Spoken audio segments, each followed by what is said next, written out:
Құрметті Фатима ханым, қош келдіңіз. Қош көрдік.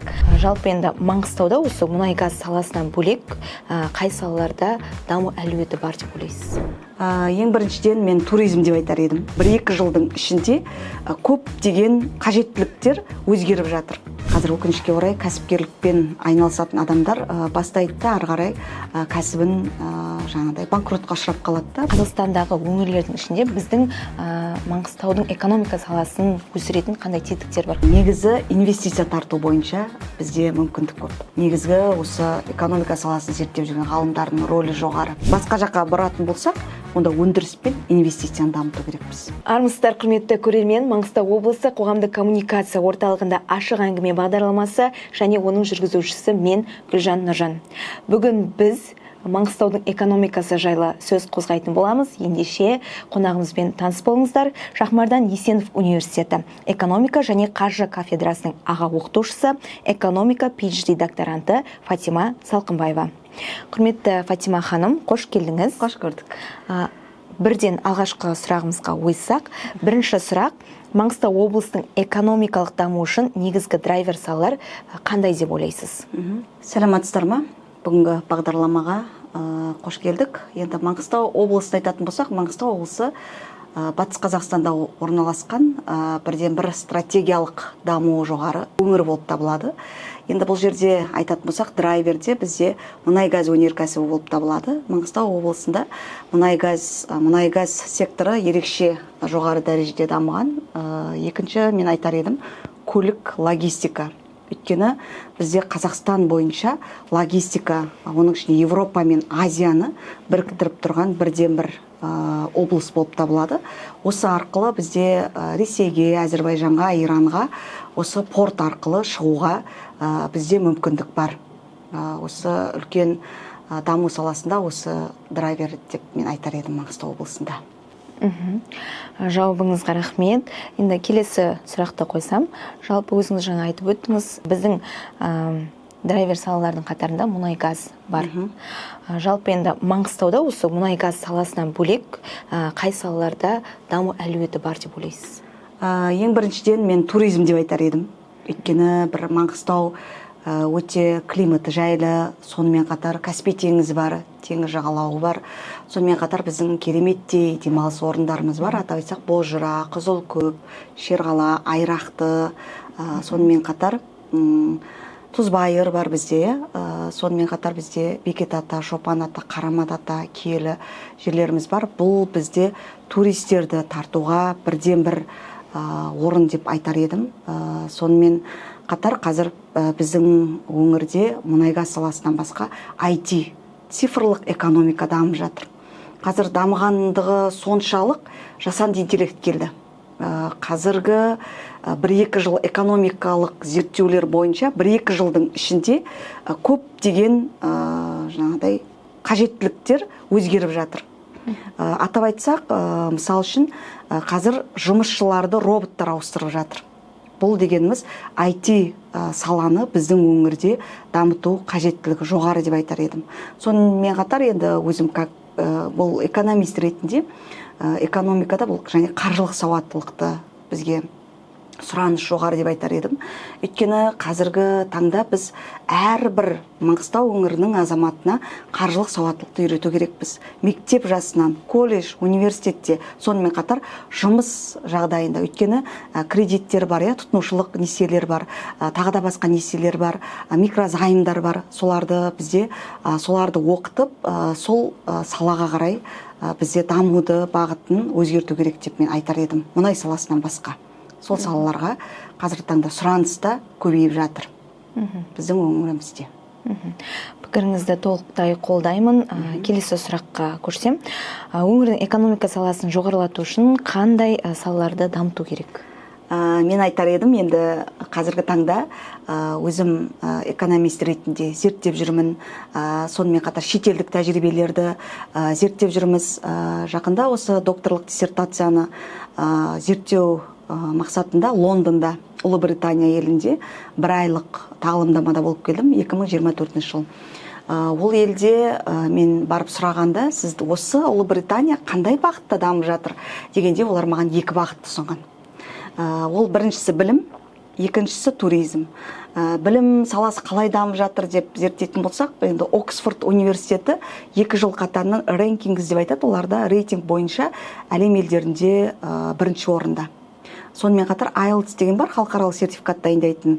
Ол жерде Оксфорд, Кембридж университеті дайындайды, барлық әлем елдерін сол IELTS-тың жаңағыдай дайындық материалдарын дайындайды және сол өткізеді. Туризм бағытта өте дамыған, өйткені олардың өзінің жасап шыққан өнімдері бар. Сол өнім арқылы олар туристерді тартып, жақсы өзінің қалаларын таныстырады. Сонымен қатар өзі England Tea арқылы дамып, ағылшын шай арқылы ол әлем елдеріне танымал болған екен. Осылай зерттедік. Ал Парижді айтсақ, Франция өзінің әтірлерімен танымал. Сонымен қатар Дубай, Біріккен Араб Әмірліктері, олар өзінің Дубаймен танымал деген сияқты. Енді осылардан бір сайып келгенде мен айтқым келеді, біздің өңірде кәсіпкерлікті дамыту керек, соның ішінде жастар кәсіпкерлігін дамыту қажет. Біз айтар болсақ, жастар кәсіпкерлігі жастардың кішкентай кезінен бастап біз жастарға мектеп жасында болсын, колледж, жұмыс жасайтын кәсіпкерлік ой өрісін дамыту керекпіз. Кәсіпкерлік ой өрісі деген термин бұл entrepreneurial mindset деп айтылады. Бұл жастардың тек қана бизнес саласында емес, сонымен қатар инновациялық стратегиялық шешімдер қабылдау, тәуекелге бел буу, кәсіп ашуында нақты мақсаттар қояды. Енді осы жерде мен айтқым келеді, біз кәсіпкерлік және жастардың инновациялық жобаларына қолдау көрсету қажетпіз. Бұл жерде сол арқылы біз ауылдық жердегі көптеген адамдарға менторлық көмек көрсету керекпіз. Кәсіпкерлерге, жастарға, кәсіпкерлерге, кәсібін енді ашатын адамдарға, сонымен қатар біздер цифрлық бизнесті үйрету қажетпіз.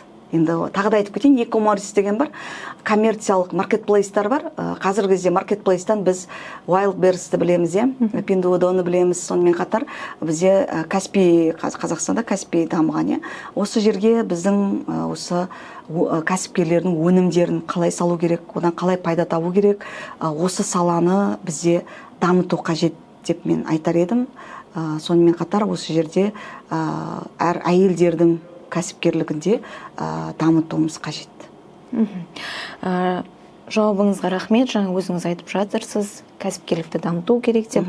Енді келесі сұрағымыз осы бағытта болғалы тұр. Жалпы шағын және орта бизнесті дамытуда бізде қазіргі таңда қандай кедергілер бар? Және ол кедергілерді шешу үшін, алдын алу үшін қандай жұмыстар жасау керек деп ойлайсыз? Өте орынды сұрақ. Ең бірінші біз әрбір саланы зерттегенде кедергіден бастау керек бізді. Біз дамып жатқан жерінен бастаймыз, ары қарай кедергілерді қолдана алмай қаламыз.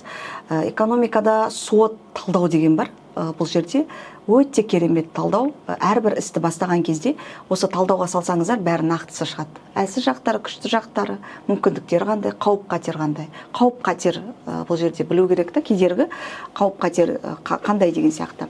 Енді бұл жерде шағын және орта бизнесті біздің Қазақстан халқының 60% кәсіпкерлікпен айналысқан кезде қана біз жетістікке жететін боламыз. Енді қазір өкінішке орай кәсіпкерлікпен айналысатын адамдар бастайды да, ары қарай кәсібін жаңағыдай банкротқа ұшырап қалады да. Бұл жерде мен айтар едім, білім керек. Қаншалықты кереметтей бизнес бастағанмен, ол білім болмаса, бизнес тілін білмесең, ол деген ары қарай ол бизнестің дамуы екі талай. Осы жерде мен айтар едім, қазір кезде біз осы аудандарды аралап келдік бір апта бұрын. Бізде кәсіпкерлер палатасы бар, кәсіпкерлер және сауда басқармасы, іскер әйелдер кеңесі делегациясымен. Сол кезде Қарақия ауданы, Маңғыстау ауданы және осы Түпқараған ауданына бардық. Сол кездегі бізде кәсіпкерлердің бір ауыл, бір өнім жобасы бойынша барып келдік. Ол жоба өте күшті жоба. Енді әрбір аудан өзінің өндірген өнімін шығарады да, таныстырады, сол бойынша өзіне тиісті жаңағыдай гранттар алады. Бұл жерде шағын және орта бизнестен гранттар алған адамдар ары қарай қалай жұмысты жасайды, өйткені ода дағды жоқ қой. Бұл жерде алып келгенде біз оларды оқытып, ары қарай сүйемелдеу қажет бізді. Енді кедергілер, мен айтар едім, бұл жерде қаржылық жаңағыдай қолдауларды дұрыс қолданбау, кәсіпкерлерге кедергі. Өйткені қаржыны алады, қайда жұмсарын біл, кіріс шығысы бар деген сияқты кәсіпті. Одан кейін білімнің жеткіліксіздігі осы білім саласында. Және де олардың жаңадай алға қарай стратегиялық, тактикалық өздерінің жаңадай бағыттарының болмауы. Сосын көптеген жастарды жұмыспен қамтымау. Енді қазіргі таңда бізде жұмыссыздық Маңғыстау облысы бойынша өте бір актуальды мәселелердің бірі. Біздер мысал үшін шағын және орта бизнесті дамытудағы негізгі мақсат, егер де бір кәсіпорын, цех, фабрикалар, зауыттар ашылса, біздегі негізгі мақсат біздегі жұмыссыз жастарды жұмысқа орналастыру. Жаңа айтып жатырмыз ғой, мұнай-газ саласынан, шикізаттан біз кішкене басқа салаға бұру керек бізді. Оның бірден бір жолы бұл әрбір жаңағыдай жұмыссыз жасқа білімді үйретіп, переквалификация қайтадан оқытып, сол кәсіп ашуға бағыттау. Ол үшін бізде көпшілігінің жаңа айтып жатырмын ғой, білімді көп алу керек та бізде. Шетелдік тәжірибеге сүйенсек, олардың көбінің білімді алу арқылы өзінің жұмыстарына ары қарай кедергілерді жояды да. Сонымен қатар тәуекелдің аздығы, бұл әрбір адамның тәуекелге бел буу қиындау. Бұл жерде сонымен қатар бізде қазір керемет шағын орта бизнесті ашам деген жастарға болсын, барлық адамға бастау бизнес бар. Бұл платформа, Skills еңбек платформасы бар. Ол жерде кәсіпкерлік бойынша мен өзімнің курсымды енгіздім. Сол жерде әрбір адамның Қазақстан Республикасы бойынша білім алуға мүмкіндігі бар. Осыларды бір ескере келіп, біздің жаңадай шағын және орта бизнесті дамытудағы негізгі мақсатымыз Қазақстанда жасалған өнімді жасау ғой. Бізге түпкі келгенде мақсат, біз барлығымыз патриот болу керекпіз. Осы Қазақстанның, соның ішінде қала берді Маңғыстау өңірінде Made in Маңғыстау деген жобаны қолға алып, болашақта Маңғыстауда жасалған деген өнімдерді жасау керекпіз. Себебі әрбір елге барғанда біз өзіміз қараймыз, бұл елде не алып келуге болады деген сияқты. Мысал үшін, түрік еліне барсаңыз, өздеріңіз білесіздер, пахлавасын алып келеміз. Мысалы, Франция еліне барсақ, ол жердің әтірлерін өзімізге алып келеміз. Латвияда болдым, Ригада, ол жерде янтар, изумрудный янтарларын алып келеміз. Біз Маңғыстауда бізде ауыл шаруашылығына, балық шаруашылығы жақсы дамыған. Осылардың барлығын нарыққа шығарып, осы кәсіпкерлерге қолдау көрсетіп, ешқандай кедергісіз оларды ары қарай сүйемелдеу, менторлық қызмет көрсету керек деп ойлаймын. Енді тағы бір осы жерде бір айтып кетейін. Біз Маңғыстау ауданына барғанда бір апамыз айтқан, оларда бір өзі киім тігеді екен. Ол жерде айтқаны, киім тігеміз, бұл анасынан қалған мұра екен. Бұл бизнестің тағы бір қыр-сыры бар экономикада. Ол мұра болып қалады және де отбасылық бизнеске айналады. Сол апамыз айтады, маған осыны дамыту үшін цех қажет. Цехқа керекті өнімдер алу үшін әртүрлі гранттарға қатысу керек. Олар кейбіреу біліп, кейбіреу білмеуі мүмкін. Гранттар бар. Бизнестің жол картасы 2025 грант бөледі. Сонымен қатар тәуелсіздік ұрпақтар 3 миллион грант бөледі. Және де жас проект деген бар, жастарға арналған 1 миллион грант бөледі. Осылар жастарға мүмкіндік үлкен. Сол арқылы жаңадай бизнесті дамытуға мүмкіндік алады. Ешқандай кедергі жоқ. Жазасың бизнес жоспарыңды. Егер де жаза алмайтын білімің болмаса, Атамекен кәсіпкерлер палатасында жазып береді, тегін.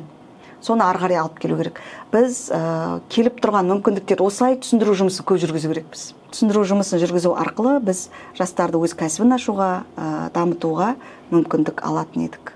Мен ойлаймын, болашақта бізде жастар және де көп патриот, өзіміздің өнімізді шығаратын, біздің туризмді дамытатын, Маңғыстау өңірін жаңадай биікке көтеретін біз осы жердің тұрғындары деп ойлаймын. Алдағы уақытта осы Маңғыстаудың дамуына әрқайсымыз өзіміздің үлесімізді қоссақ екен деп айтар едім. Фатима ханым, жауабыңызға рахмет. Келесі біздің бағдарламаның соңғы сұрағы, осымен қорытындыласақ, жалпы осы экономика саласының маманы ретінде Қазақстандағы өңірлердің ішінде біздің Маңғыстаудың экономика саласын өсіретін қандай тетіктер бар, қандай мүмкіндіктерге иеміз біздің өңір? Маңғыстау өңірі мүмкіндіктері көп. жаңа да жоғарыда атап өттік. Соған негізі инвестиция тарту бойынша бізде мүмкіндік көп. Енді біз алдағы уақытта бір жоба жасағымыз келіп жатыр. Біз стартап конкурстарға осы Маңғыстау тұрғындарынан, 2 қала 5 ауданнан стартап жобаларын қорғайды келіп, біз басқа Қазақстанның басқа өңірлерінен, жақын маңдағы шетелдерден инвестор тартқымыз келіп жатыр. Қазіргі кезде біздің өңірді дамыту үшін бізге инвесторлар қажет. Сонымен қатар шетелдік тәжірибені алатын болсақ, франчайз экзибишн деген бар. Мен өзім Лондонда 2 рет қатысқам. Франшизалар көрмесін дамыту керек. Бізде барлық ірі дамыған франшизаларды осы Маңғыстауға алып келіп, олардың инвестициялық әлеуетін біздің елде қалай дамытуға керек, солармен ақылдаса отырып, бізде өңірді дамыту керек. Біз айтамыз ғой, туризм дамыту керек, IT-ді дамыту керек деп. Біз егер де өзіміз соған бағыттап, өзіміз анық жолды кішкене де қиындықтар туындап жатса, біз басқа мамандардан, басқа бір ғалымдардан біз пікір алмасуымыз қажет.